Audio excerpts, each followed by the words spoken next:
Hello viewers, this is Jared from J-Rock Production Studios and welcome to my review of set number 75283. This is the Armored Assault Tank, or the AAT for short.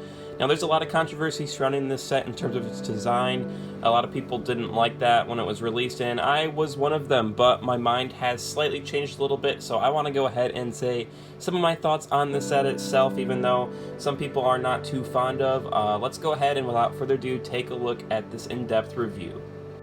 Now, to start off with the minifigures, we of course have Ahsoka herself. Many people, myself included, were very happy when they announced that she would be in a set. Now, the minifigure itself looks very good. They got a lot of the new printing. I think everything is new with the exception of the head and the headpiece, which I'm not too fond of that headpiece itself. It's kind of a rehash from Rebels. They just took the headpiece out of the 2015 Ahsoka, and I really think they should have made a new hairpiece there. And underneath her Leiku, of course, there is a double-sided face as well, which is nice. And she, of course, comes with two blue lightsabers as seen in the Season 7 Clone Wars. Now, the next minifigure here is the Ahsoka Trooper, or the 332nd Trooper. And it's a great minifigure, of course. Another one that I was really excited to hear was in this set. And there's not a whole lot going on from the backside, just standard 501st Clone Trooper printing all around, with the exception of the helmet is a little bit different, and of course underneath there is a new Clone Trooper face, which I think looks great. No reason to change that in the future now. And the orange markings on the helmet just look great, and all around I think this is a pretty great Clone Trooper to finally have gotten in LEGO.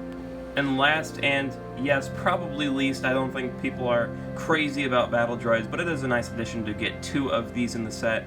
Now, a lot of people are like, why did they put a Kashyyyk Clone Trooper in the set? Actually, I know that came with the ATAP Walker, but this is actually not a Kashyyyk Clone Trooper. This is an AAT driver. If you were to look up on the internet what the AAT driver looks like for a battle droid, this would be exactly it. So the green just fits with Kashyyyk, that's why they included it, but it's good to finally get this where it belongs with an AAT. Now we're going to take a look at the AAT itself. Now there's a lot they got right with this thing and a lot they didn't get right with this thing. And I think the cons outweigh the pros with this. Honestly, the design is not perfect. There's a lot of, missed proportions here and all around. When I first saw the picture, it's like, that's the AAT. It looks nothing like an AAT, but it's all right. It's not terrible. Once I have this built in hand, I like it a little bit more, and I think it's still a good set regardless. The only terrible thing here, of course, is the super long cannon. That should not be that way, and I will probably make a video on how to modify that.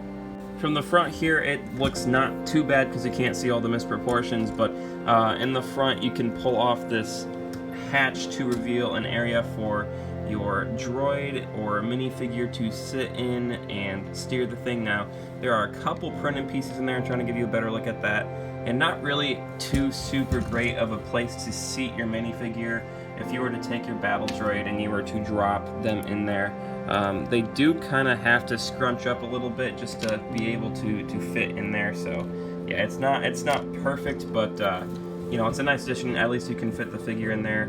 Now, looking at the side on this model, of course, there is a couple of the blaster cannons on either side. They're going to be the same, and those rotate just pretty simply. There's actually not too much holding them on there, so that is one of the downsides of the set.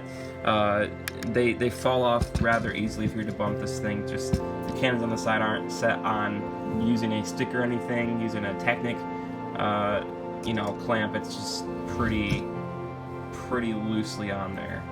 Okay, and the hatch is one of the few areas I think they just hit the nail on the head.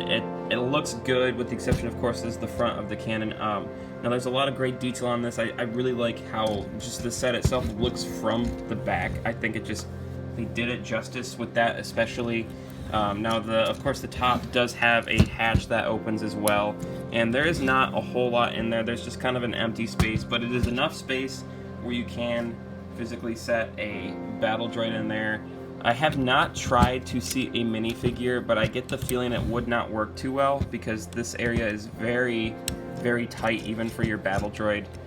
You really have to fold him up for the hatch to not interfere. So that is one slightly downside, but that I think has been pretty standard on all the models they've made since 2000, of course. Not a whole lot you can do about that. And of course there's a different antenna pieces here in Greebling, and this is where you access the one major play feature of the set on the back. These little clamps right here, if you were to pull these back, it fires a flick fire missile from the front, and we have those on either side, so it's not too special, but you know, they did a good job of concealing it, and I think that is a good feature in itself. Now, you can hate on the design of this thing all you want, but it is worth noting that there is not really any stickers, with the exception of these Separatist Alliance symbols on either side of the tank. That is the only stickers you have to apply in the set. I was very surprised to see that, which means they pulled off all of their detail using rather few stickers. I think it could have been used in front here. I mean, the front cockpit area is just what does not look right. And that kind of, you know, with the size of the whole top hatch piece here, the set should be longer. It should not be as wide, but it should be longer. And, you know, just even 3-4 studs out, and they missed that for whatever reason, which is okay. You know, the detail itself kind of makes up for that, in my opinion. A lot of people are going to disagree, but I think the set itself looks good for what it is, and it's a Clone Wars playset, and you know, you can use it in a mock or whatever. I think it fits the build just fine, and I think it's decent as it is. Now, the final verdict on the set is that I like the inclusion of the minifigures. The build would not be worth the $40 on its own. Now, $40 for the set is a little bit steep, and I think it's even worth mentioning that there's only 286 pieces in this, and there is already 285 in the 501st Battle Pack. For $10, not only are you getting a couple more minifigures, you're only getting one less piece. So this is cheaper, and this is also like just as big as the AAT, which kind of disappointing to me. I think they could have included a lot more value with the AAT here. You know, for $40, you could expect the thing to be a little bit bigger, honestly. I mean, it's closer to minifigure scale than you'd expect compared to the in-universe set, or in-universe tank, should I say. But, you know, I think they missed the proportions pretty grievously. I think they really messed that up, and they knew what they were doing. You can't mess that up that bad. The cannon is what really makes it look just goofy. Regardless, I think it's still a good set. I still like the thing itself. I still like having this, and it still is very popular, of course. I mean, these things are flying off of shelves faster than people can get them stocked, so you're going to be lucky to find this within the next couple months, just because people are buying them out like crazy. And of course, the minifigures might have something to do with that.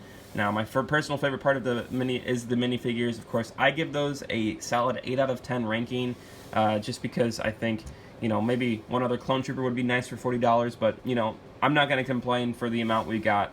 $40, 4 figures, not too bad. The set itself, I'm going to give a 7 out of 10. A lot of people would rank it a lot lower than that. You know, I think it does what it's supposed to do, even though it doesn't look like it. You know, it doesn't look great, but it fits the role just fine, I think. 7 out of 10, missed some proportions. Other than that, I think the design of this thing is just fine. So that's all I have for this review. Go ahead and comment your thoughts down below, and if you haven't already, please like and subscribe. It encourages me to make more content. So thank you all for viewing. As always, guys, have a great day.